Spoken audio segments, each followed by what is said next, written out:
Everybody to today's session. I have a little bit of I guess, confession to make that when this material was developed, we had never heard of COVID-19. So there's a little bit of a different perspective today than when I originally developed the information. So feel free to join in with whatever perspective you're going through in your library. The first thing I'd like to ask is if you would actually type into the chat, what is the status of your library currently? Are you still closed to the public? Are you closed but doing curbside? Are you open with limited numbers? What is your current status, just so I get a feel for the folks that are in the room?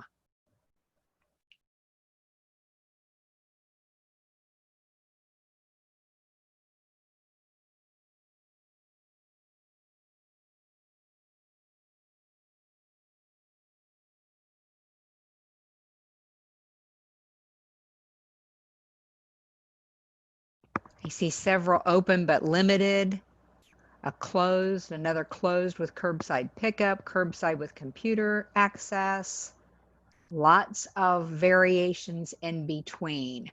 I've been keeping an eye on some other areas of people that I know and what their libraries are doing, and it's just there is no cut and dried, is there? Not only just for our state, but for other areas as well. And the uncertainty of that can kind of overarch everything we're going through with compassion fatigue, can it? So we're going to dig a little deeper into this today to find out what it means, to find out what we can expect and how we see it, how it manifests itself, but also then how can we try to handle it in our own lives. And that's what I want you to think about today. This should be a very self-reflective session for you, because everybody handles compassion fatigue in different ways. Everybody handles compassion differently, and everybody handles fatigue differently. So it's no surprise that we all handle compassion fatigue in different ways. And there are different aspects coming at us in our lives that might complicate it or exacerbate it or cause us additional problems. So as I said, we're going to dig real deep today, and I hope you'll be open to sharing so that we can have as rich a discussion as we possibly can and see what we can do to lessen the effects of compassion fatigue. So the first thing I want to ask you is, what's your definition? There is no right or wrong. But what is it to you, and what brings it about, do you think?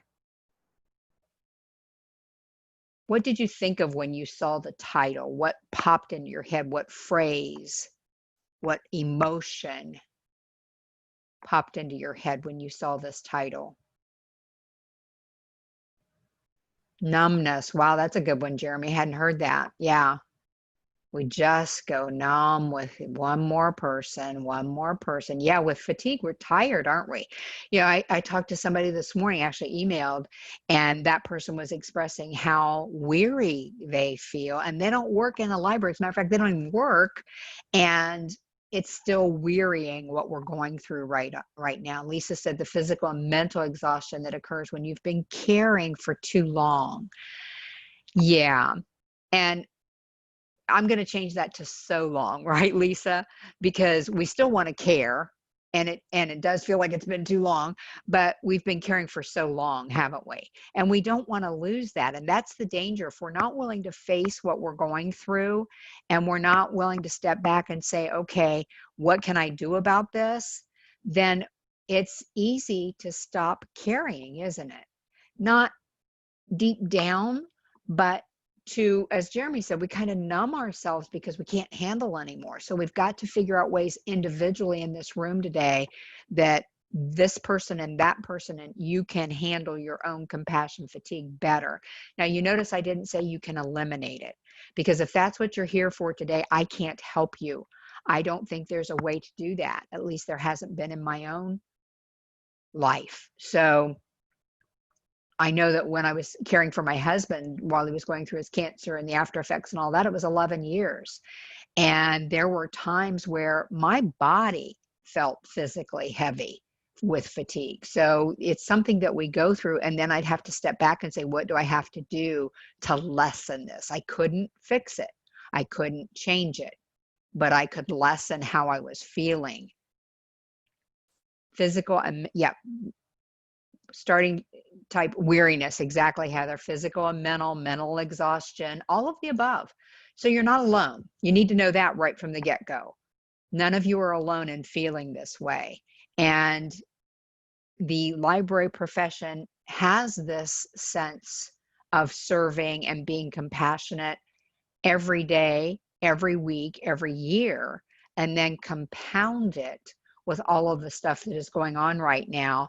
And it does feel like a physical weight, doesn't it? And certainly a mental weight in our lives.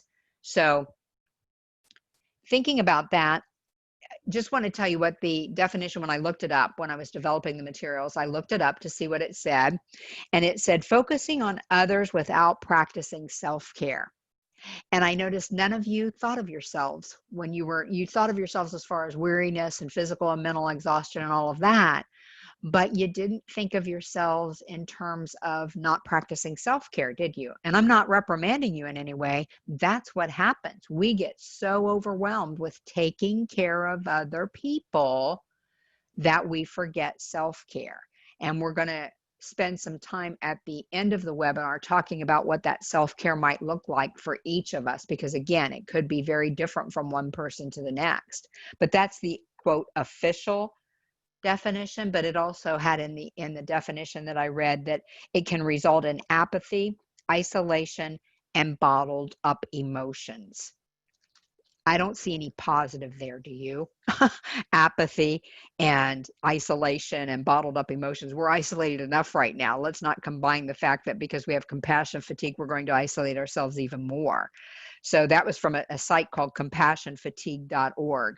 I will tell you that typically the term compassion fatigue shows up in the medical profession. Think of how theirs, yes, exactly, Sharon. I feel great concern to take care of the patrons all the time, right? Not just during this, but all of the time. So then again, just pile on, right, with all the stuff we're going through right now. But the actual term originated with healthcare workers years ago. Oh my goodness. Think what they're going through right now. And we feel a piece of that, don't we? I don't know that we feel it to the extent that they do, especially if they're in an ICU or a COVID unit or in a hospital or anything like that. But certainly it's there for them as well. And it's there for a lot of people right now. But what I want you to understand is yours is always there to some level because of the compassion you show for your patrons. But here's what I want to here's where I want to start digging. So if I'm stepping on toes, I apologize. And if you don't feel like you can share, that's okay.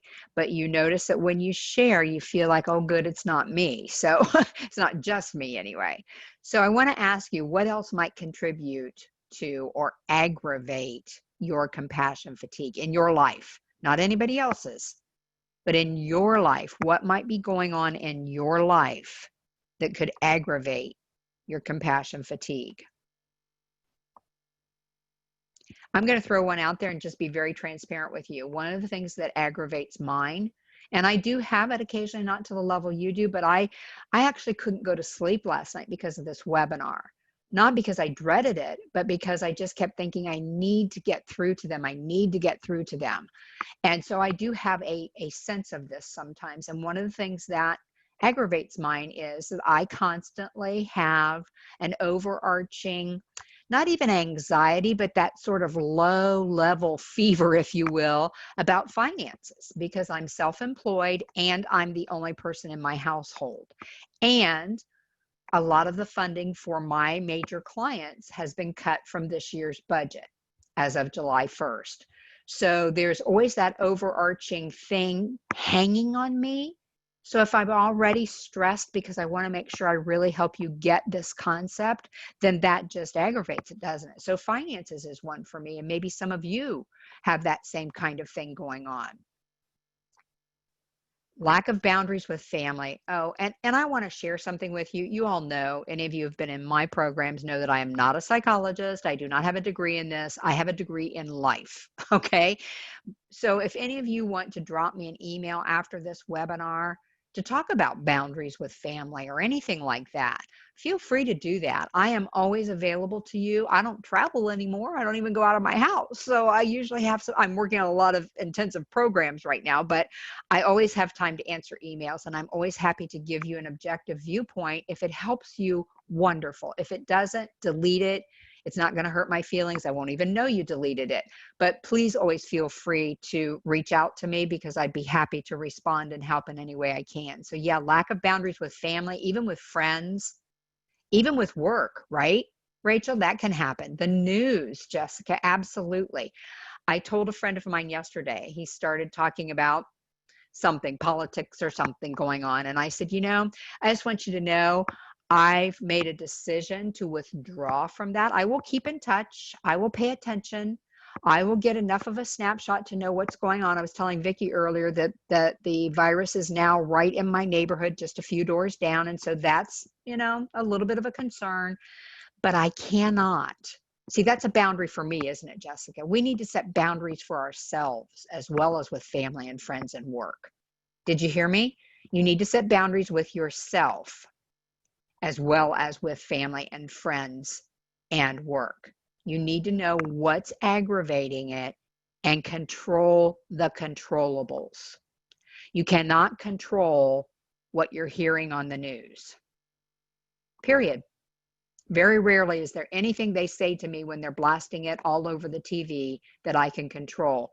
Here's what I can control: how much I expose myself to that, so that I'm already tired when I'm sitting in front of the TV. That's about the only thing my brain cells can do at night, because I work really hard, as all of you do.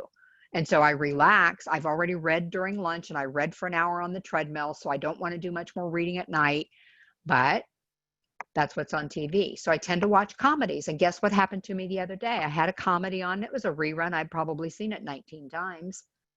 But across the bottom, breaking news. And this banner comes across the bottom. I didn't have the news on, and I didn't want the news. And guess what? It was news from the day before.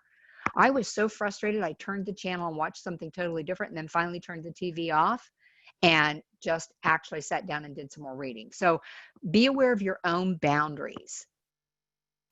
The news, we talked about pre-existing mental health conditions, isolation and masks. And those are all realities, aren't they? Things that we cannot control. So I'm going to keep, you will hear me say that another probably, 7 or 8 times before we're done today, because we've got to pay attention to what we can control. Victoria said the uncertainty. Victoria knows me. She knows I'm a powerful, and when you think about behavioral tendencies, and guess what my goal is in life? It's to be in control. So that part of this is driving me crazy. And that's one of the reasons I have withdrawn from all the things coming at me, because there's so much uncertainty. And I'm frustrated because I want to say to these people, don't say anything. Oh, one of the banners that came across last night was the CDC says that our cases are actually, get this, 6 to 24 times higher than are being reported. I was so offended by that. I wanted to say, how do you people still keep a job? Because if you said 6 to 7 times higher, I get that's an estimate, but 6 to 24 times higher? Do you really need to tell us that? Because is that not the epitome of uncertainty, right, Victoria? So yeah, constant changes. And Lisa, they were happening before, weren't they? We were already dealing with a world of constant changes, and especially in the library profession, where you all have been just running over the last several years, trying to serve your communities in ways that would have been considered social agency ways of serving several years ago. And now they've become the library's way of serving. So those constant changes, and here's another thing, that's not going to change. If somebody came today and said, we've discovered that what you have to do is hang from the lowest branch of your tree and you will never get COVID, and everybody did that, that's not going to stop change from happening in our libraries, is it? We're still going to have to deal with that. And Morgan said, for me, it's my family abroad. For my husband, it's the news. Yeah, exactly. And again, not a lot we can do about those things except keep in touch. Use this time as an opportunity to stay in touch with people that you might not have been in touch with as often. Sharon said, see others not showing compassion for others, the inconceivable meanness, and they don't think anything is wrong. Yes. And again, that's been in our world since as long as I've been alive, and yet it's heightened right now, isn't it? Kay Holmes said, my grandmother has Parkinson's. My college kids that live at home are struggling. Medical conditions, news, Facebook. Okay, the last two we can stay off of. Kay Holmes, I hope you have your steel-toed shoes on today, because I'm just going to be blunt with you all. My goal is for you to leave here today thinking, boy, she was kind of in our face about that. But then the other thought to be, maybe she was kind of right. And there are some things I can do. And Kit said too, the news, feeling trapped at home, no vacationing or visiting my family out of state, and grandkids, absolutely. Rachel said that in itself is super complex because we want to be educated as librarians, but the trauma from being informed can be super overwhelming. Yes, and that's why I said limit it. I don't think you can totally remove yourself. I have not, but I am limiting it because let's face it, for decades, many people in the news have written headlines to get eyeballs, just being honest. And the headline is there, and what in our human brain says, oh, I need to find out about that, when in reality, is that really information you need?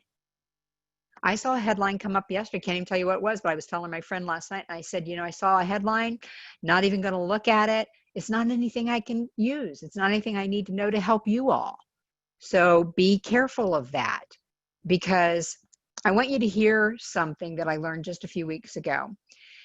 Some of you may have already heard this because I use this a lot because it was profound to me, honestly. I was exercising and I was listening to Dave Ramsey, which I do a lot, and he had Ken Coleman on, who's a Dave Ramsey personality, and he usually talks about careers and jobs. But this was several weeks ago when the height of nobody knew what was going on. I mean, we still don't. But anyway, Ken was saying, y'all need to understand that we have to start focusing on facts and not feelings. Did you hear that? Facts and not feelings. The fact is, there are a lot of things I can't control. I need to limit my access to those. The fact is, I do need to be aware. I need to pick out the things that will help me be aware without being overwhelmed. But the other thing he said is what I want you to really hear. There is a part of our brain called the reticular activating system. I'd never heard that term before, but it was like somebody hit me upside of the head when he said this, and he gave the explanation. He said, human beings have been formed, or whatever you want to call it. We existed so long ago based on the fact that we were negative because we had to be. So there is something in us, almost in our DNA, that says, be on the lookout, be afraid, be very afraid, because back then, if there's a lion coming after me, I got to be negative enough to say, I don't think that's a pretty furry cat. I need to run. So he said, what happens is our reticular activating system says, oh my gosh, there is so much information coming at this poor person that I'm a part of.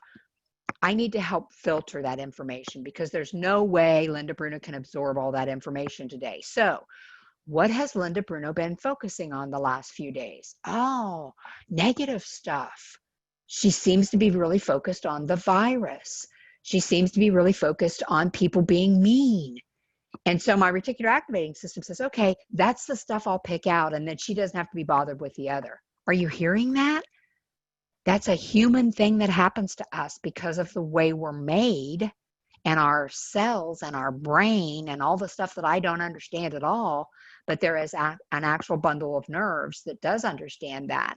So what I'm saying there is, if I can change my focus a bit and start looking at more of the positive, then I can change what my reticular activating system is looking for.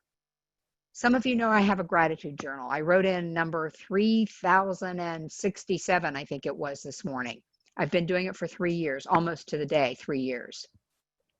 There are some days, I'm going to be honest with you, I have to sit and think about what I can write because I try not to duplicate. And some of them are really silly things. I put in one day rain to nourish my grass seed and hope I get a few shoots of grass seed or of grass. So, but that's what I'm trying to train my reticular activating system to look for the positive. Does it eliminate the negativity? No. Does it eliminate my angst 100%? No. Does it help me start to turn that huge ship inside my head toward the positive instead of plowing straight toward the negative? Yes, it does. And I think it could help you too. So that's why I'm stepping so hard on your toes today. Yes, Kay Holmes, it can wear you down. I totally get that. I was telling Vicki earlier, I've had some big changes in my own work world in the last couple of weeks. And although I'm going to go forward and give my very best like I always do, I do get tired because I just get the swing of things and all of a sudden, boom, I've got to do something different. So Kit said, being at home, I have more control of my boundaries, but returning to work, I feel I have less control for my safety from COVID. Yes, yes, absolutely. And Sharon said, this is exactly what I've been trying to do, but it's so hard not to show some type of compassion. And it's okay to show compassion. That's not what I'm talking about here. What I'm saying here is you show compassion because that's your heart, obviously, or you wouldn't be here today.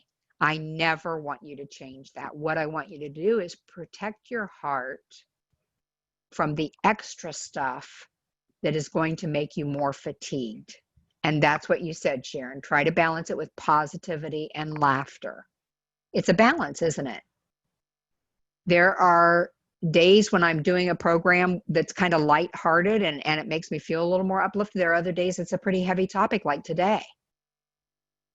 So yeah, it's absolutely okay to feel compassion. Like I said, I couldn't sleep well last night because, and I was even journaling this morning, please let me get through to them. I know that sounds really weird and you think I'm being overly dramatic, but I wrote it down in a journal this morning because I want you to hear what I'm saying. We can only control the controllables.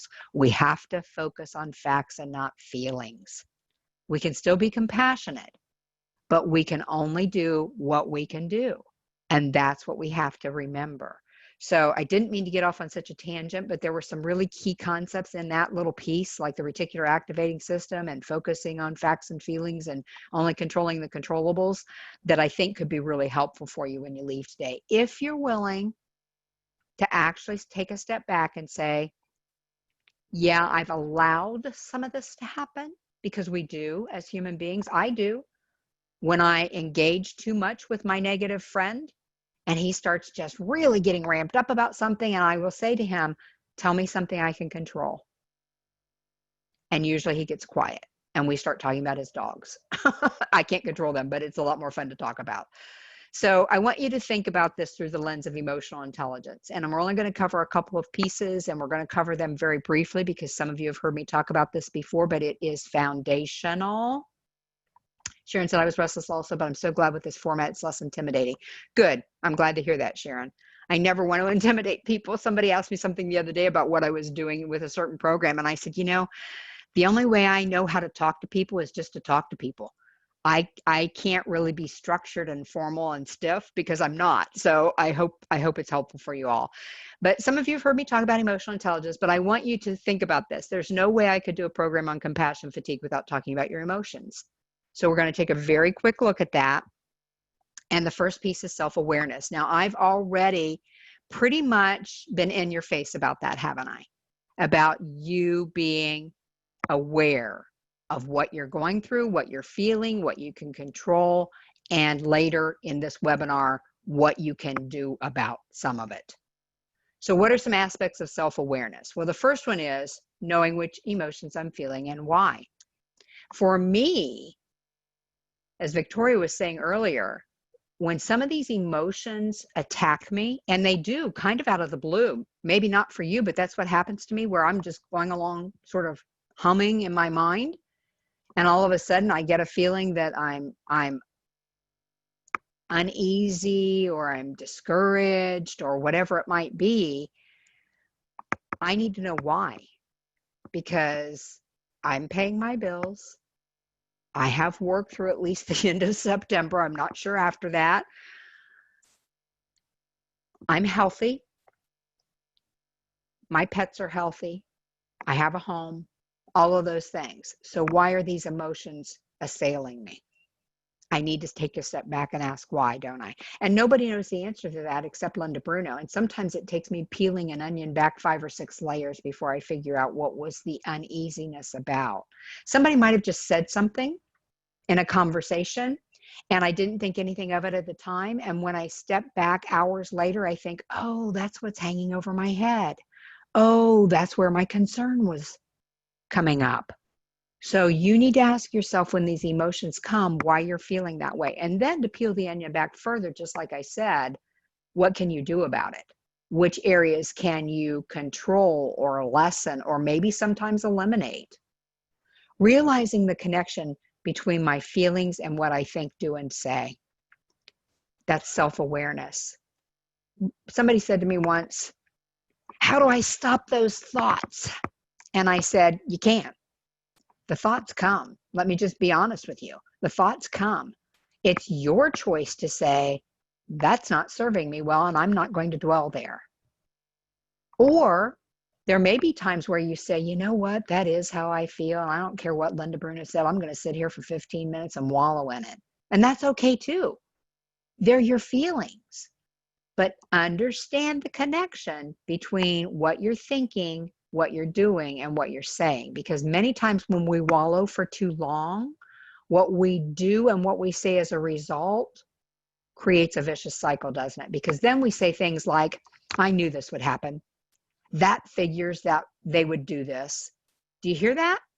Now, I'm not going to be positive after that thought process and reacting that way and saying those things. So I have to say, this isn't serving me well. That's one of my life mottos. And my other one is, how's that working for you? I say it to myself. And it usually makes me laugh because I know when I'm saying it to myself that I have just done what I tell all of you not to do. So again, just being transparent, I don't have this down perfectly. I just practice it a lot. And the more I practice it, the better I become at it. I will never be perfect at it. But I'm telling you, if we don't do anything, nothing changes. So then from self-awareness, you've already heard me talk about this, but we didn't call it this. It's self-management, isn't it? If I'm aware of those feelings and I'm aware that I've gone down this spiral of that figures and I've created this big negative, ugly cloud over my head, then I need to manage my emotions. And again, I had a lady say to me once, I need to figure out if my emotions are okay. I said, I can take care of that for you. Your emotions are okay. And she looked at me like, how do you know? And I said, because they're your emotions. Your emotions are okay. Feel them and then work through them and manage them. Manage the disruptive emotions and impulses that the emotions have already caused. They create more disruptive emotions, don't they? They make you snap at people. They make you slam things. They make you start having an internal conversation that is going to be of no benefit whatsoever to you. That's self-management. As soon as those voices in your head start to talk to you, and we all have those, we call them the committee. As soon as the committee members in my head are negative people saying, who do you think you are? Why do you think this is going to be any different? Of course this wouldn't happen to you. I caught myself saying that the other day. Something really positive had happened to somebody, and it was not going to happen for me. And I said out loud, I'm embarrassed. I said out loud, of course it wouldn't happen for me. And I stopped right there. I was in the kitchen. I stopped right there and I went, oh, that's not a good thing to be saying. Look at how many blessings you have. Look at how much you have to be grateful for. So I had to manage the disruptive emotions and impulses. It's hard, folks. I'm not saying it's easy. And you know what? Here's what's really interesting, if you'd like to call it that, is that we manage the disruptive emotions and impulses and we pat ourselves on the back for doing it.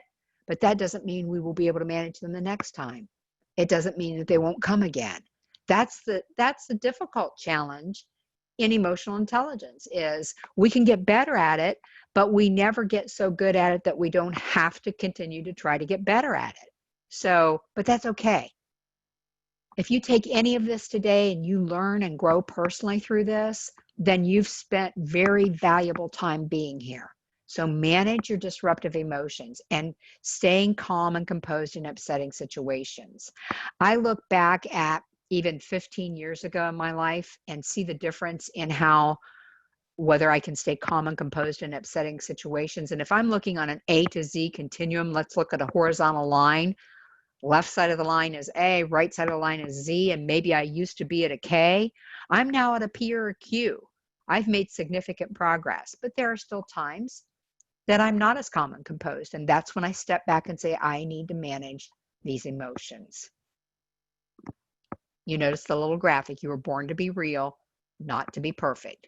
But I don't want you to use that as an excuse to behave in the same way emotionally after you leave today as you did before. So you heard me refer to the fact that I'm a powerful choleric. In the behavioral tendencies that I teach in some of my programs, there are 4 what I call actors. There's the popular, the powerful, the perfect, and the peaceful. I don't want you to learn them today. That's not what we're here for. But I do want you to understand that everybody you interact with when you're dealing with compassion fatigue comes from a primary perspective of one of these 4. Now, most of us have at least a little bit of all 4 in us. So it's not as if I am 100% powerful and I don't have any peaceful and I don't have any popular, I don't have any perfect. My primary is powerful. My secondary is perfect. I don't have a lot of popular and I don't have a lot of peaceful, but I do have some that I can use when I need to. But I just want you to understand, and if you just look at the P, what I call the top P words here, you can kind of get a sense of how these people move through life, what their perspectives are.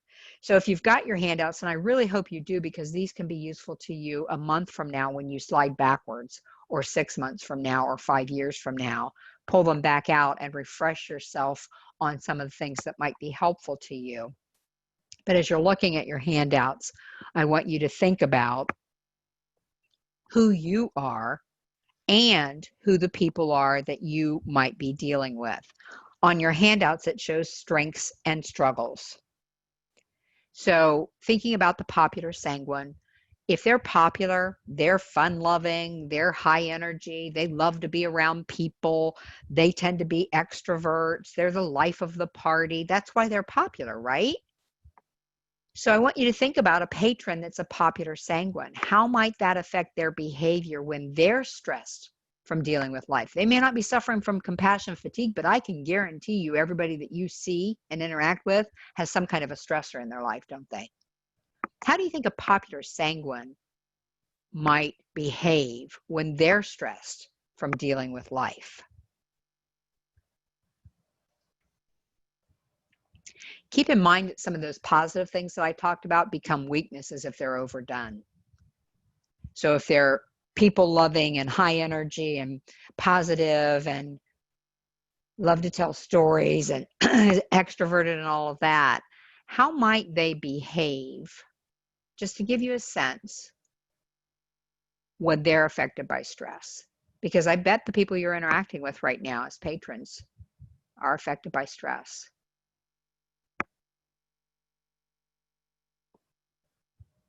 Anybody have any ideas? No right or wrong answers here. Just want you to think about everybody that comes in. They could be stubborn. Yes, absolutely. Either very depressed and disaffected or over the top, but in a kind of a shrill way. There you go. That's a good term, a shrill way. Snappy, needing more attention. Absolutely. And so they can be one of the more draining behavioral tendencies during a time like this. Because in their world, and this is not to be derogatory because all of us have these weaknesses, but in their world, nobody's going through what they're going through. That's just how they feel. It can't be affecting anybody the way it's affecting them. And so that's how they're going to come across to you. And if you've just had it up to here, and I'm very visual, so I'm making arm motions to you today at all kinds of things. But this can come across very shrill, as Lisa was saying, because they need so much attention, and they can be really almost, I'm going to change Sharon's word a little bit to snarky along with snappy, right? Demanding. Yes, look at me, look at me, look at me. And you get it. I mean, I understand that. they aren't getting fed in their strengths much at all right now, loving fun and being able to be a people person. Yeah, we can do a lot of stuff online and on the phone and by email and all that stuff, but they love the face-to-face interaction. And it's tough for them right now. So it's understandable that they're going through this. And that's just what I'm trying to get you to see today, is that you get a little flavor of what other people are dealing with. Because it's not just us in this room today that are struggling with what's going on. It's everybody, and they're all bringing it to you. That's the difficult part, because a lot of people are going through life right now and they may be dealing with a lot of this, but nobody else is bringing their stuff to them. And you are faced with that. So if you're a popular sanguine, how do you think dealing with needy patrons is affecting you? And how might you be perceived by them during this time? Any ideas about that? If you're the popular sanguine, doesn't matter who the patron is, which behavioral tendency they have, what do you think might be happening for you?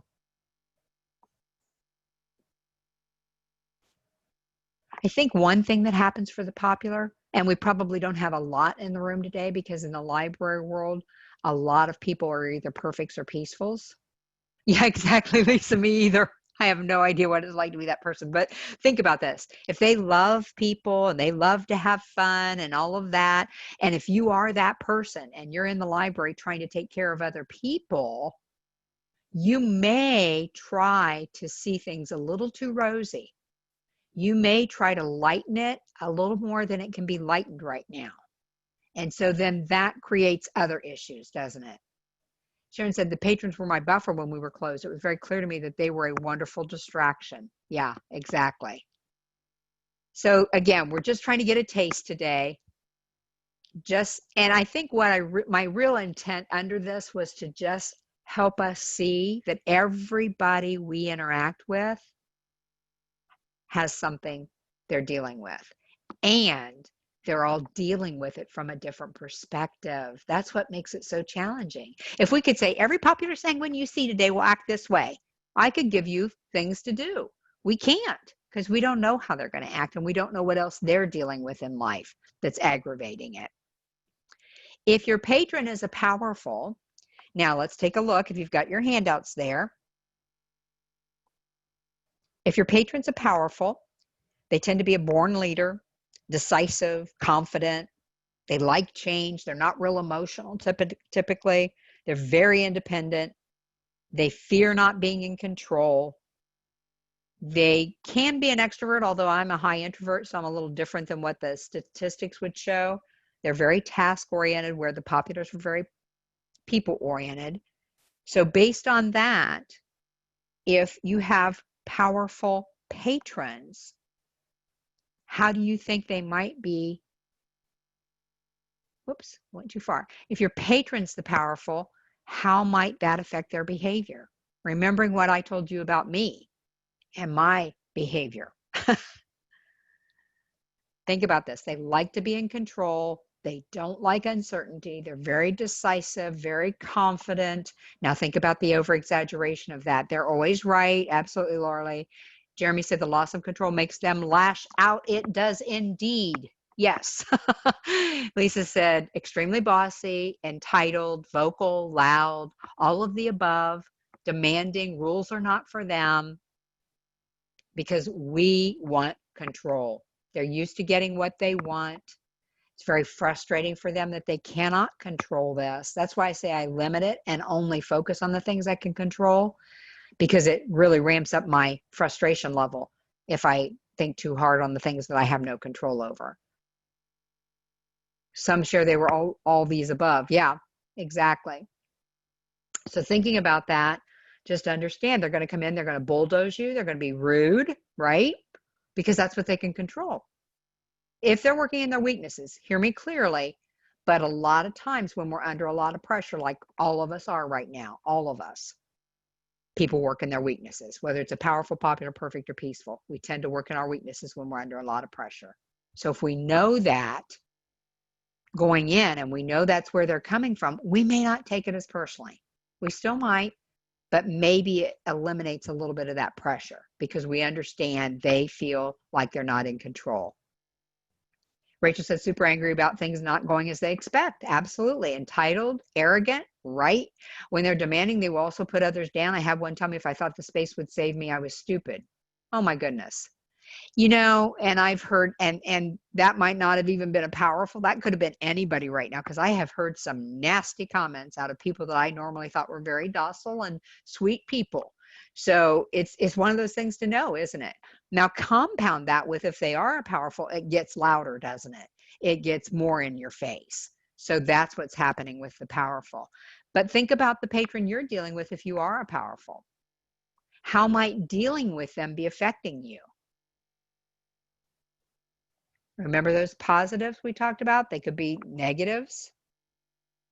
Seeing the big picture, which means they might not pay attention to people. Being decisive and confident and unemotional and independent. Here's what I see as a powerful. Overbearing, yes.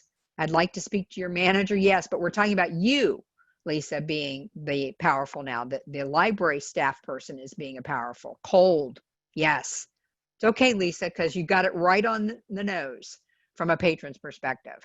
And Rachel said, ramping up our own anger and frustration. Yes. Assertive, not understanding, uncompromising. The longer it goes, the less empathy you have. You know it. You don't really care if you're working in your weaknesses. Are you starting to see a picture develop of how complex this can be in such uncertain times? Not just with the populars and the powerfuls, because we'll look at the other two also. But it gets pretty heavy, doesn't it? So they're going to try to bulldoze you. And if you are the powerful, you're going to get frustrated by the fact that you can't control any of this. You don't have any say about whether you're going back to work, whether you're not going back to work. And you may try to force them into doing what you want them to do just because you can. So not pretty, but this information I've been studying for over 15 years. It's been some of the most helpful information in my life, literally life-changing information, because now I get it more than I used to. It doesn't mean I'm going to be able to change it completely, because if I'm powerful at my core, that's who I am at my core, and that's what comes out when I'm stressed. But it does mean I can use my emotional intelligence, remember, to be self-aware, which I am. It isn't pretty. I don't like to admit it, but then I can step back and manage some of it. So if your patron is a perfect melancholy, and the perfect melancholy has some wonderful strengths, genius prone, very detail oriented, self-sacrificing, sensitive, analytical. Sharon said, I'm not the powerful. There you go.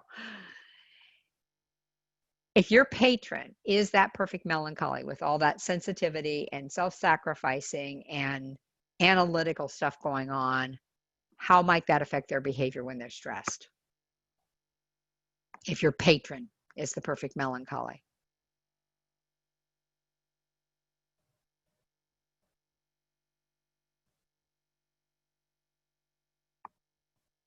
Yeah, easy for them to get sad and depressed. See the melancholy piece?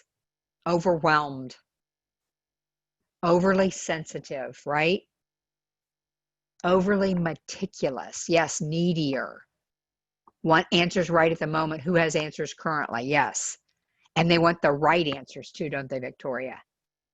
Because it needs to be perfect. This is the way life should be. It should be perfect. Except it never was before, and it certainly isn't now. And as I said, I'm a powerful perfect. So I have a double whammy from this perspective. Might not understand the whys. Absolutely. Because life should, I can list it for you. This is how life should be, right, Lorelei? I can list what we should be doing, what we should be going through, how it should progress, all those things to make it perfect. But that's not what happens. Absolutely. Panic attacks, or certainly anxiety, like somebody said, depression, more sadness, because they have a tendency toward that anyway. I know I have in the past, and it's my secondary, but it's fairly high because I have hardly any popular or peaceful in me. So my powerful is real high, but my perfect is fairly high too. So when things are weighing on me, especially if they're not in my control, that's when I revert to the perfect part, and I can get overly sensitive. So the patron could be overly, you could say something very calm about a rule or something, and they feel like they've been personally attacked. So that's if the patron is the perfect melancholy. Now, If you are the perfect melancholy, and I want you to hear this piece because many of you in the room probably are. When I've given this assessment to hundreds of people over the last several years, the highest number in a room, except for one time, always comes back as the highest number in the room are perfect melancholies. So, and I deal only with library field. So what that tells me is in the library world, the highest percentage are probably perfect melancholy. So in this room, let's get a little bit delve deeper here. In this room, probably the highest percentage are perfect melancholies. So if you're the perfect melancholy, how might dealing with those needy patrons on top of everything else you're dealing with be affecting you, and how might you be perceived by them? Yes, take things personally because it is, right, M. Morgan? It sure feels personal, doesn't it? And the touchier we get, the more personal it feels. Overwhelmed, absolutely. It's exhausting. And then I go home to it. Yes, we all do, don't we? Give and give and give until there's no more to give, and then we'll break down or we're overthinking it. Yes, all of the above. And here's something I want to hear. And again, I'm going to step on toes because it's happened to me. So I'm just going to share it with you. Remember the part I said about self-sacrificing? Yes, Sharon, that's a very typical combination, perfect melancholy and peaceful phlegmatic. Absolutely. Here's what I want you to hear, and I'm going to respond to Rachel's comment, not because I'm picking on Rachel, but because I've experienced this myself as this being my secondary. That self-sacrificing piece, and again, stepping on toes, but that self-sacrificing piece can become martyrdom. Ouch. That might have hurt, and I'm sorry if it did. But that's where we start to recognize self-awareness needs to step in and we need to self-manage. Thank you, M. Morgan. I appreciate that. Thank you, Rachel. I don't enjoy saying those kinds of things, but I know what I've experienced and I can get very, you know, it's all about me, kind of like we did with the popular, but because they like the attention. With the perfect, it's about it's okay, don't worry. You all go ahead and do what you need to do. I'll be fine. Don't worry about me. And you hear the martyrdom just coming out. Burnout, absolutely. Rachel, thank you. I appreciate that affirmation, if you will. I wish it didn't happen, but it does. And we need to know it. You know why? Because the more we know it, the more we can control it. We won't ever control it 100%. That's perfectly okay. We are human beings, not human doings. But we can step back and say, you know what? I feel like I'm getting into the martyrdom category here, and I need to move myself back because everybody else has something to deal with. Even if there's not a virus going on, everybody has something to deal with in their lives, don't they? Yes, Sharon. Yeah, it's true. You give and give and give, and I don't ever want you to stop giving because it's part of who you are. But I also know you've heard that commercial. You've heard this when you've flown before, if you've ever flown on an airplane. You've heard this cliche. It's only be a cliche because it's so common in the airline industry. You have to put on your own oxygen mask first before you can save somebody else. Did you hear me? You can believe me or not, but if you are in burnout, you have got to step back and say, what can I do to deal? What can I do to feel a little bit better? What can I do to put a shield up so that it's not just nailing me to the wall? It's not making me bleed. I still have compassion. I still have empathy. I still want to help whoever I can help, however I can help. But I have to step back and be able to say, it's not serving me well if I burn out completely. And now I just am a robot. Like Jeremy was saying earlier, I'm numb. You do have to save yourself, don't you? Yes, Lisa, it's hard to say no when we normally would say yes. I'm going to challenge you again. Oh my goodness, I'm doing a lot of that today. I'm going to challenge you to think about if you always say yes anyway before a virus, maybe you need to step back and look at how you were before too. And maybe if you give 182%, you need to back that down to 160. I'm exaggerating, but do you hear what I'm saying? Because this is not a one-time event that's happening for you folks. this is something that has been accumulative, right? It's been cumulative. It has accumulated. I think I said that right. It's something that has been in you, some of this compassion fatigue, all along. Maybe not to the level where it actually manifested itself, but this is just bringing it to the surface. So I want you to use this after the virus is over. And I certainly hope it will be soon. Yes, I absolutely know what you're saying, Jessica. Yep, I sure do. I'm the one that gets tears in my eyes sometimes because of the things I'm talking to you about, the passion I have for trying to help you see some of this stuff, the disappointment I feel when I know that some of you don't when you leave, the disappointment I feel when I know I can't control it and I can't fix it for me or you. So I totally get that, Jessica. So here's what I want you to hear, because you may be perfect, Jessica. You want to fix it completely. Here's what I want you to hear. Today, progress, not perfection. Progress, not perfection. Leave here today with one key idea that you can hold on to, hopefully for the rest of your life, so that when things start to go down this path, you are able to reflect back on that one key idea and say, you know what, I've got this. I just wrote down in my quote book, I keep a quote book when I hear something really cool. I wrote this down yesterday. Step back and take charge of your emotions. They're yours. Yikes. It's easier if I can just blame this on the world, right? My emotions are mine. I'm the only one that can control them. And the other thing I wrote down yesterday as well, take a step, take another step, take another step. When you do that, and I know this for sure, when you do that, you build momentum and making changes in your own life that will be permanent, that you can, if you do slide backwards, and you will, at least I do, then I can go back to those changes and those thought processes, and I can say, you know what, I've got this because I had it before. I've let it slip away because of the circumstances. It's very natural to do that. I'm not going to beat myself up over it. Do you hear me, perfect melancholies? Do not beat yourself up over anything I've said today. But step back and be honest with yourself and say, you know what, I can do this. If other people can do it, why can't I do it? Will I do it right all the time? No, because I'm not perfect, but I can make progress. And if I could actually statistically chart where I was before I started studying this stuff compared to where I am now, it would be one of those upward angles that would be dramatic, because I really knew deep in my heart that if I got a hold of some of this stuff, it would make a difference. Oh, Sharon, I broke down and had blood vessels burst in one of my eyes. Is when I realized things have to change. And let's add to that, Sharon, I can do that. Things have to change, and I can do that. Now, here's another thing I want you to hear.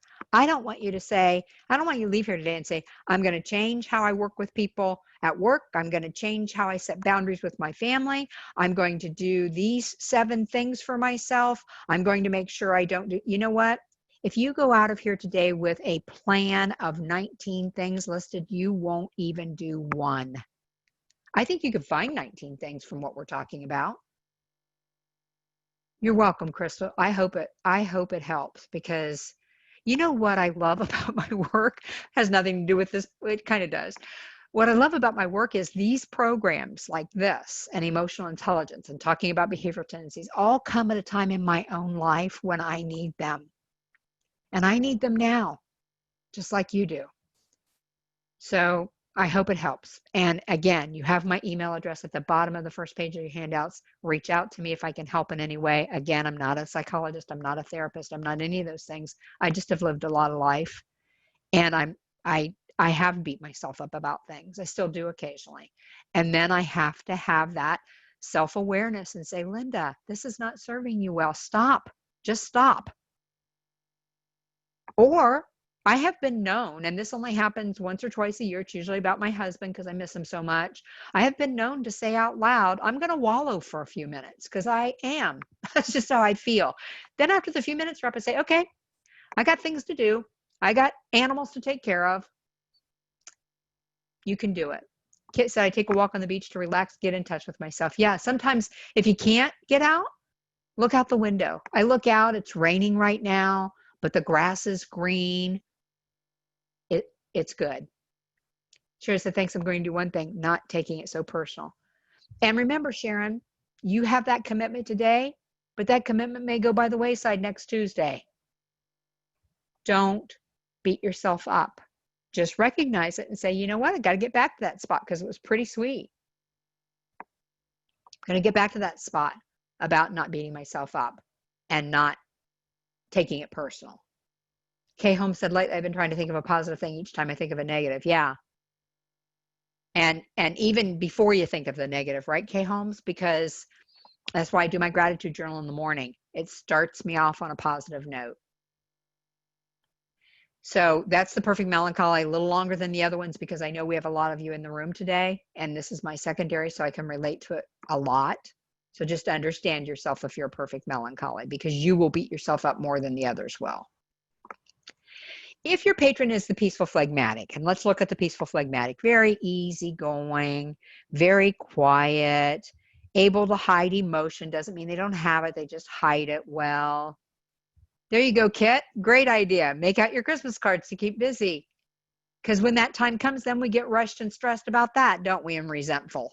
So now would be a great time to do that. Absolutely. So the peaceful is very just kind of reconciled to life. If you remember the old song, Que sera, sera, whatever will be, that's kind of the peaceful phlegmatic's attitude. But thinking about the weaknesses of that, they can be pushovers, they can tend to be lazy, they don't have a sense of urgency. Those are the weaknesses. They can be a bit sarcastic and it's kind of a whatever. So we're a bunch of fatalists. Well, none of us have 100% of any of these, Lisa. So let me take that burden off of you. But no, and I read a study once, it's probably been, I'm going to say 7 or 8 years ago, because I didn't buy into it, so I didn't do any deeper research, but they actually added a 5th category that was just what you pretty much said. And I don't believe that anybody's that. I think that if anybody were a fatalist, it could be the perfect melancholy. The peacefuls are more like, they think whatever, and they're reconciled to life, but it's a good life as long as everything's smooth and going easily. So they're not really fatalists about that unless they're working in their weaknesses, but it's more like you can't spark them. You can't get them to feel a sense of urgency. So it's more along those lines. So if your patron is that peaceful phlegmatic, how might that affect their behavior when they're already dealing with a bunch of other stuff? How might that affect their behavior with you? Yeah, they need a lot of help, don't they?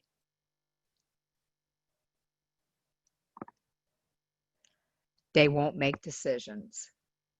They're wishy-washy. They don't care. Yeah, it's that whatever thing, Lorelei. Whatever. Do you think this would work? Whatever. Then if you're any of the other ones, you're going, answer me. And powerful's just ready to shake them. Yeah, they can shut down. Absolutely, Victoria, because it's not smooth anymore. They don't like chaos, and this is chaos. Let's just call it what it is. And Rachel said they don't understand why everyone's freaking out about everything. Yeah, they might not. And that can really slip over into denial, can it? So if you are a peaceful, and some of you are, because that's the second highest tendency in the library world from my experience, and I don't have official statistics, but that's my experience. And like I said, I've given the assessment hundreds of times. And they may slide right into denial. So if that's you, how are you dealing with these needy patrons? If you're the peaceful, if you want to be reconciled to life, if you want everything to be smooth sailing and not have a lot of chaos and easy, how might that be affecting you? And how might you be perceived by them based on that?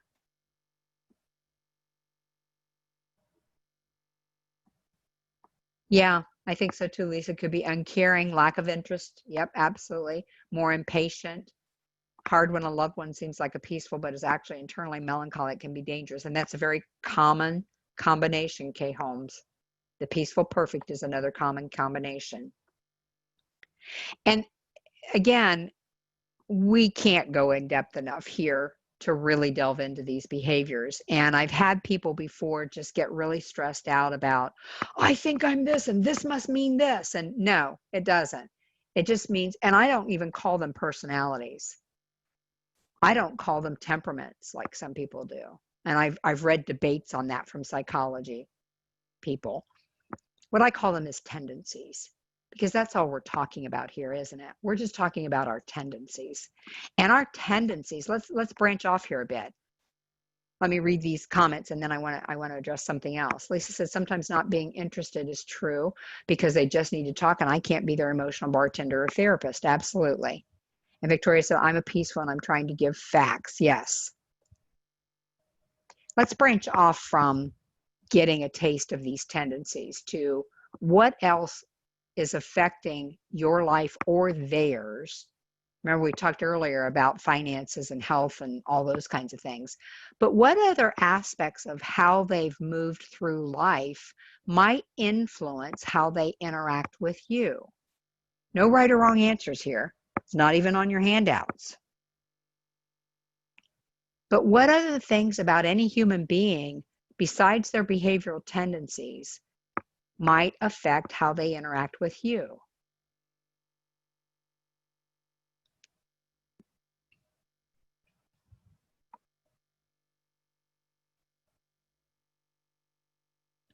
Entitlement mentality, sure. So that kind of is based on how they grew up or how they've been treated in the past, whether they feel entitled, right? Some of that kind of family environment they lived in. Lisa said many of them rightfully perceive that we are lucky to have work, particularly work that looks easy. I'm using air quotes around that, Lisa, because I know better. But yeah, that's true. And I feel that way. And that's one of the things I put in my journal occasionally, different aspects of my work. I don't just put work, because if I put work and health and house and all of that, I'm going to run out of things to be thankful for. And I don't want that to ever happen. So I will actually put that I had a great compassion fatigue webinar today. That'll go in my gratitude journal tomorrow.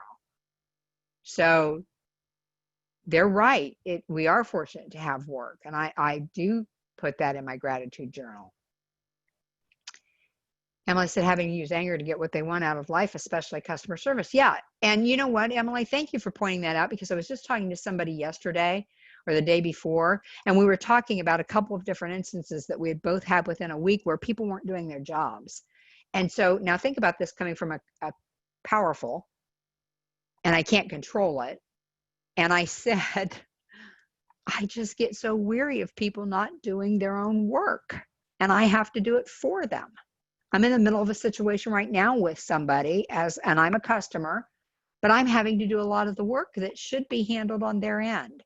So that can be very frustrating, can it? And then I'm going to bring that to you, Emily. If I just dealt with them on the phone and I have to pick up the phone and deal with you, and anything you say triggers me, I'm going to carry that past experience into my experience with you.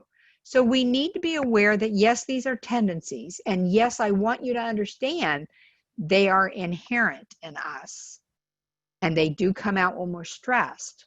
But I want you to also know that there are a lot of other things that can influence that. Like I said, how we grew up. Did we grow up in a city, or did we grow up on a farm? Did we grow up in the Midwest? Did we grow up in California? Those are all different ways we perceive the world. Heather said the personal stresses they're dealing with, absolutely. Family, job, finances, all of the above. Kay Holmes said recent loss or recent difficult situation, a loss of a home, a car accident. Yeah. Think about hurricanes when we go through one of those.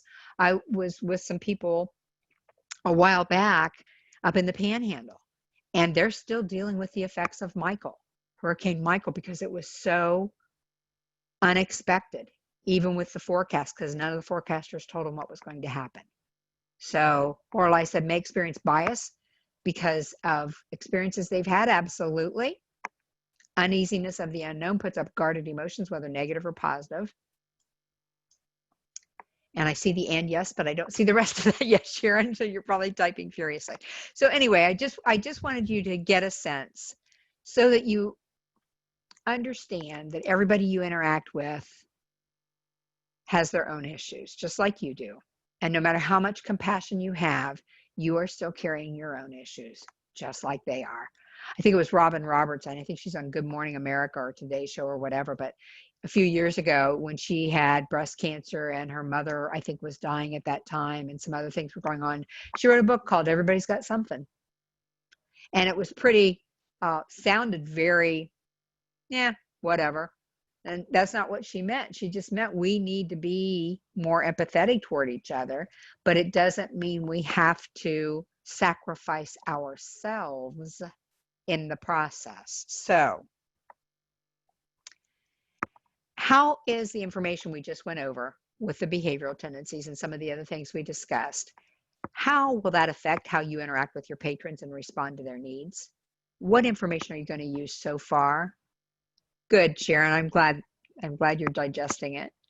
What information have you heard so far? And it could be something that's not even on your handouts that I kind of maybe went off on a tangent about.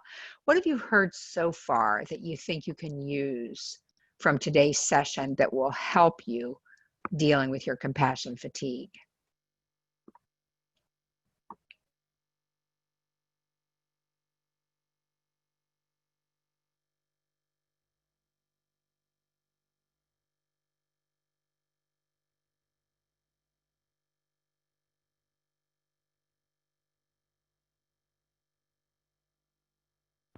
Great, Lisa. Not to take it personally. It rarely is. I'm not going to say it never is because some people just get a vendetta and decide, but it's so rare. I could almost say never. It's rare for it to be personal. Understanding the why. To me, this was a huge question. That's why you saw on my slide, it's big and bold and bright.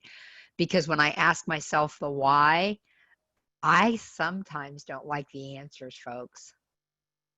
Sometimes it basically goes back to the insecurities I have from when I was a child. And I've worked on those for decades and they're still there. And I've read that they always will be. So I don't always like the answers, but when I know the answers, then I can do something about it, can't I? If I won't face the answers, I promise you I can't do anything about it. Heather said, be compassionate because we don't know what others are dealing with, but don't let it affect your day and your mood. And I'm just going to say, Heather, it probably will. Don't let it affect your health, mental, emotional, physical, whatever. And when we let it pile up, that's what happens, isn't it? Because I haven't gotten to the point where it doesn't affect my day or my mood occasionally. It does. But I can't let it burrow in. I think of a parasite, I can't let it burrow in to the point where I can't get rid of it. Lorelei said, be more mindful that others are going through things and that I need to take care of myself. And we're going to look at some ways to do that. Put your oxygen mask on. Absolutely. And Rachel said, remember, I can't fix everything or sometimes anything. I like that. Yeah, that's how I feel, Rachel. And it's true, isn't it? I am bombarded with all of this information and I look and I think, you know what? No control, no control, no control. Okay, I can't worry about that. I'm going to go pet the dog. Keep those boundaries up and not be a martyr. So what are some ways you can deal with your compassion fatigue considering your personality?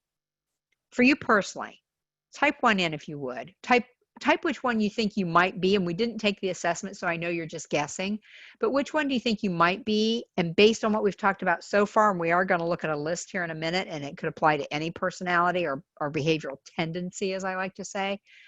But type which one you think you are. You just type the popular, powerful, perfect, or peaceful. You don't have to type the second word. And what you think, based on what we've talked about, might help you in dealing with compassion fatigue, you personally. So I'm going to give you a minute to do that. There are no right or wrong answers. This is for you personally. Nobody else in the whole world might use what you're going to use. And I'm okay with that because I want you to find something that works for you. The serenity prayer, yeah. Accept the things you cannot change and learn to tell the difference, or however that's exactly worded. Have the wisdom to know the difference, right? Sometimes, because of the flow of that, I go find something I can control. because I'm powerful. That's my need. If I know there's, 99 things I can't control, is there one thing I can control? Yeah, I can get down on the floor and pet my dog for a few minutes. That's something that's under my control. Can I control that he's getting older and his health is starting to fail? No, I cannot. And it depresses me. But I can get down and give him a hug and talk to him real loud because he's going deaf. I love these ideas because we're going to talk about some more, and you've probably touched on some of them already. A perfect peace will take the time to meditate, go for a walk, find something to laugh heartily about. I love that extra word in there, heartily. A need for peacefulness. Count my breaths, my exercise routine. I do kickboxing. It's great therapy, punching on a heavy bag. Yes.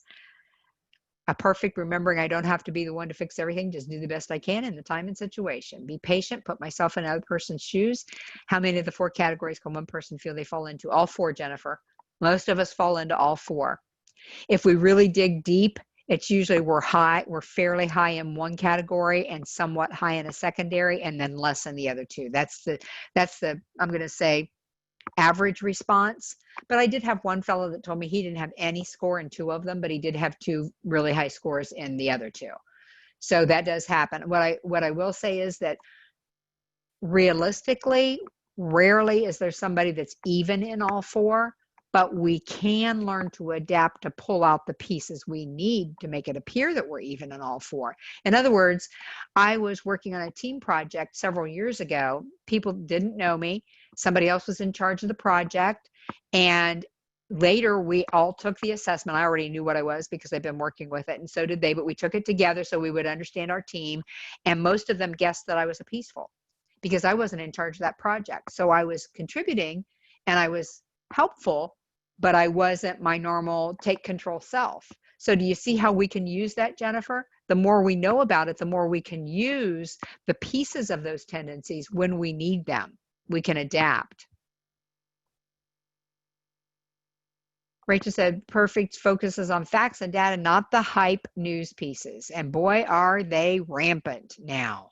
I saw one yesterday that used quotes on something that then I read a little bit of it just to be familiar because it was fairly close to me.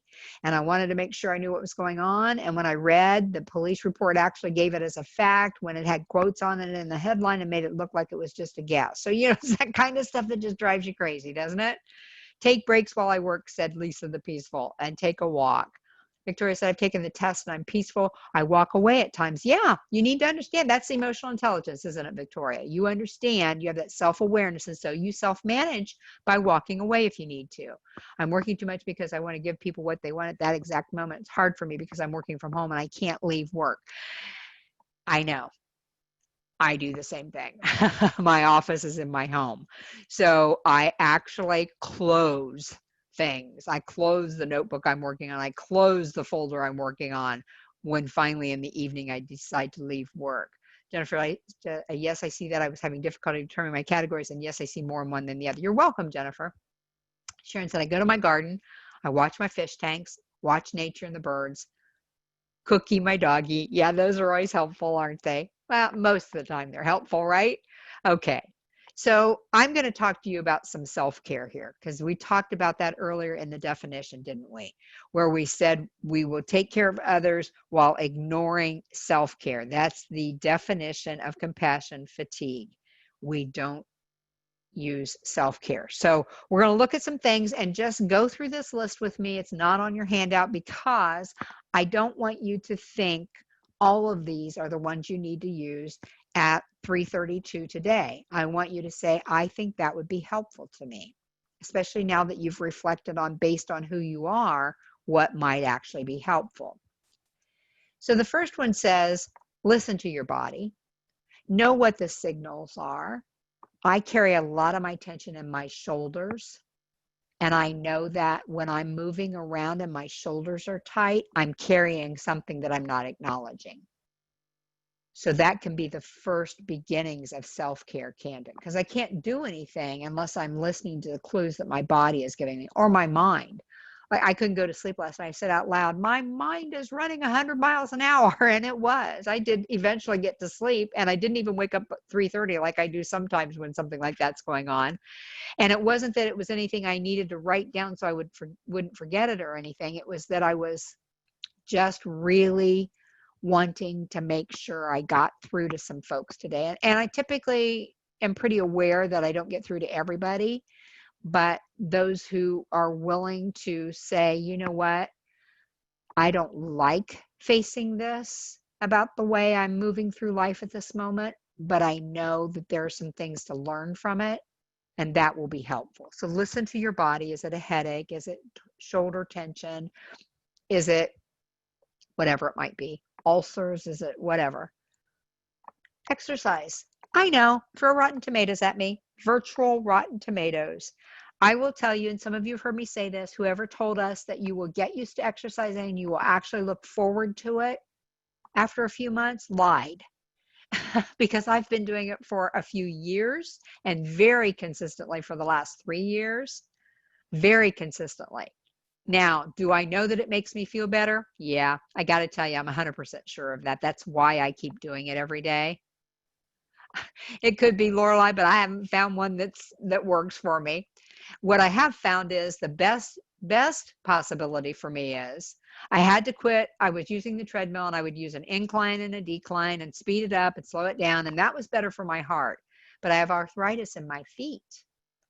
Yeah, so that probably wouldn't work for me, Lorelei. The arthritis in my feet was really getting to me because of the treadmill.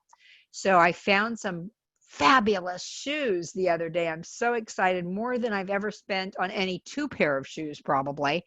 But they were highly recommended, and I thought I've got to do something because I need to be able to use my feet, and the arthritis in my left foot's pretty strong, and I need to keep exercising because that's what keeps me doing what I'm doing and keeps me healthy. I haven't felt a twinge since I started wearing these shoes. I'm so excited. They're called Hoka 11s if you ever want to, and they are very expensive, and I never spend that much. Let me just clarify that, but I needed to. Jennifer, I think everyone will take something away from this. Oh, I'm glad you said that, Jennifer. It would be impossible not to. Thank you. Thank you. I needed it too. Yoga is great for exercising and it's also very meditative. And the last time I did that, Sarasota County Libraries, I pulled a muscle in the bottom of my foot. So yeah. Yeah. Hoka's, I'd never heard of that before. Poshmark, never thought about it. Hoka 11, Hoka, and then the spelled out word one and the spelled out word one, Hoka 11. Never heard of it in my life. Very highly recommended. And so far, I am more than pleased. I've never had shoes that have done this so quickly. They even help my hips and my knees, which I also have a little bit of arthritis in. My doctor keeps reminding me. So, but exercise, find something that works. You're welcome, Jennifer. I hope they work for you too. And I bought mine at Zappos so that I could return them with free shipping if I needed to, because I didn't know if they would work.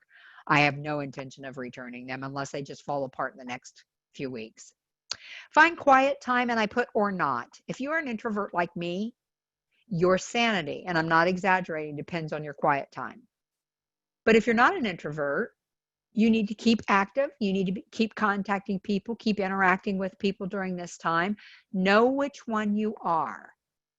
There is a t-shirt that says, "My quiet time is for the safety of others." I don't have it, but I really think I should get it.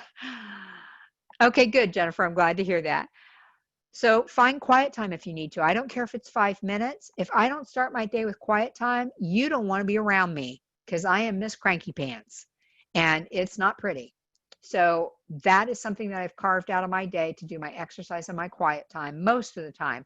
But here again, if I have an early webinar where I just can't cram it all in without getting up at 4 o'clock in the morning, I don't beat myself up. It's not worth it. I just say, well, you know what? It's Wednesday. I've got an early morning webinar. I can't do that today, so I'll do it again tomorrow. So find quiet time or not. Organize your time and your stuff, because here I go again. Sometimes we're creating some of our own issues, aren't we? I came in Saturday into my office and I knew where everything was, but there was too much clutter, and I'm visual. It was in too many piles. And so I organized it. I made a couple more file folders. Now my file folders are sitting right here. I'm fine with that. I pull out the one I need. It's all good. Organize your time if you need to, especially those of you who are working from home. Have a structure. Everything I've read since this whole thing started from the people who study this say, have a structure if you're working from home. Have a structure. So Linda's going to join in that and say, have a structure. And I know this is hard. And guess what? I put this here before we started working from home. I've been working from home for years, except when I travel for face-to-face workshops, which seems like it's been years since I've done that.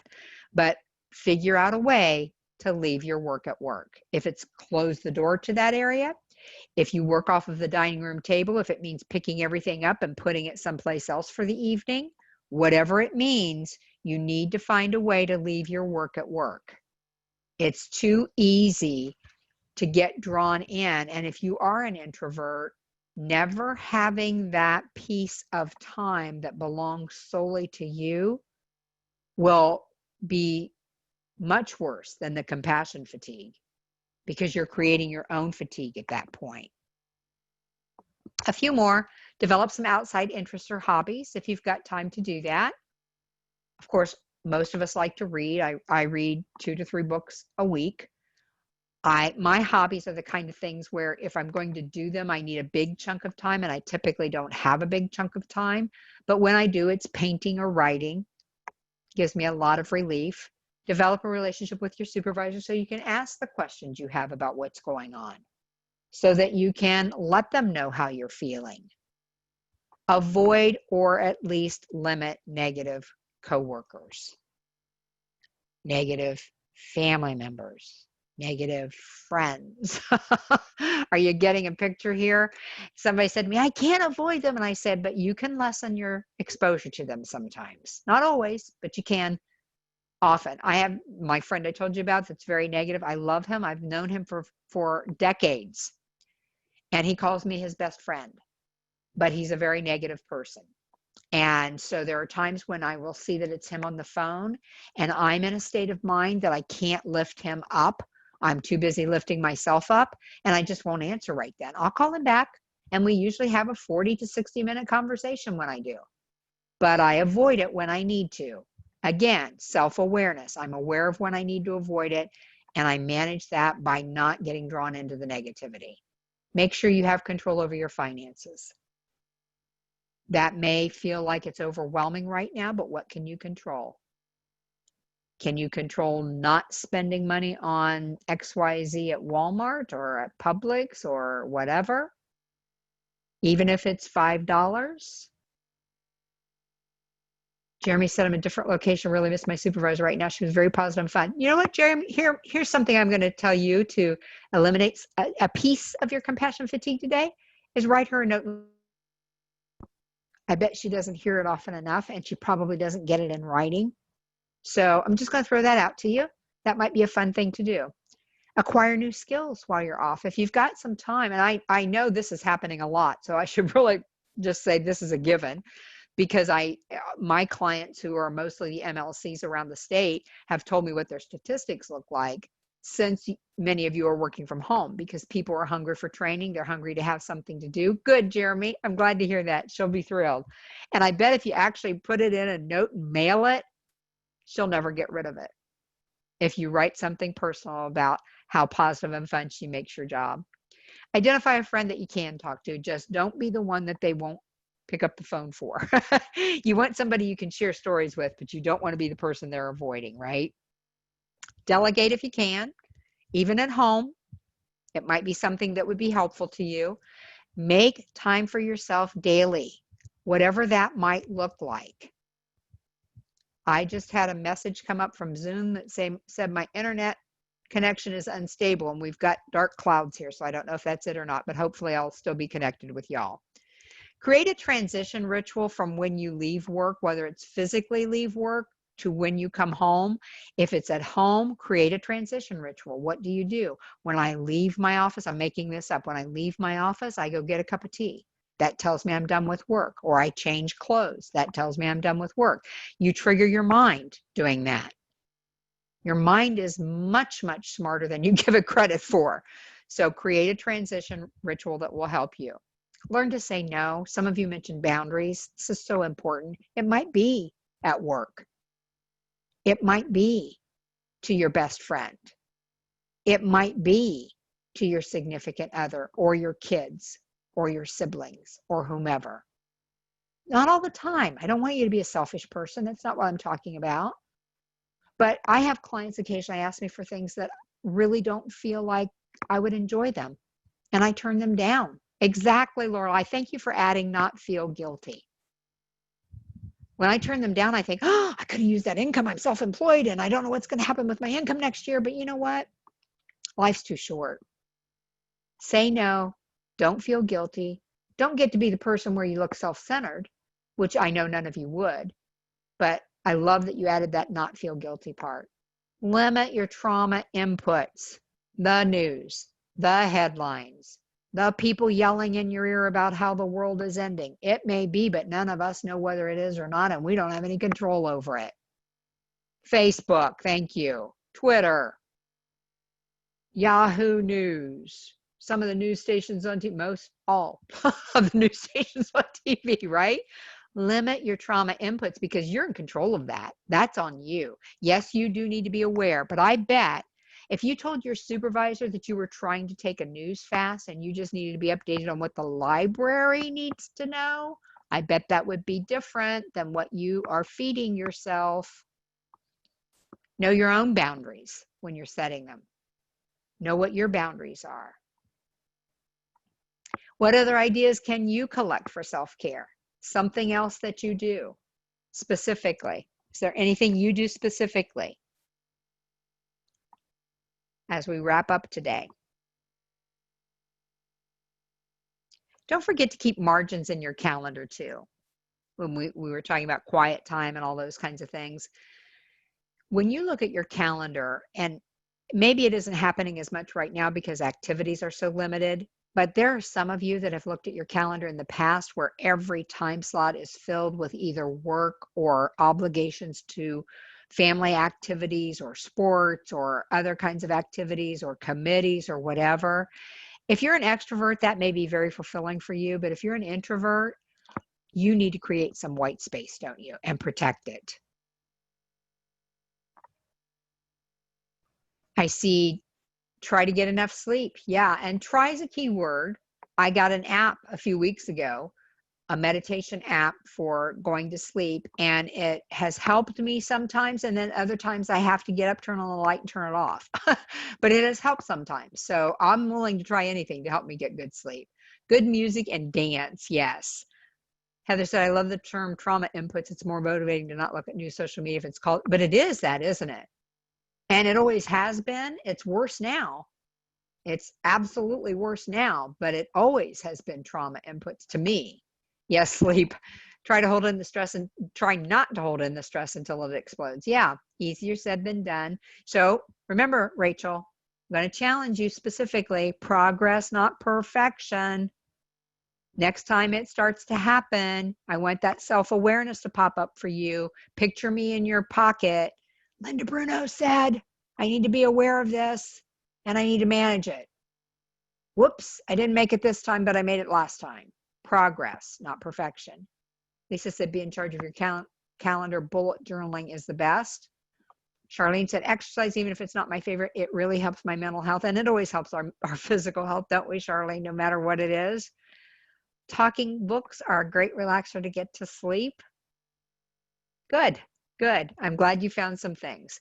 And you may want to try to increase the awareness and build understanding about compassion fatigue with other folks in your library. Even if it's just to say, what are you doing for yourself during this time?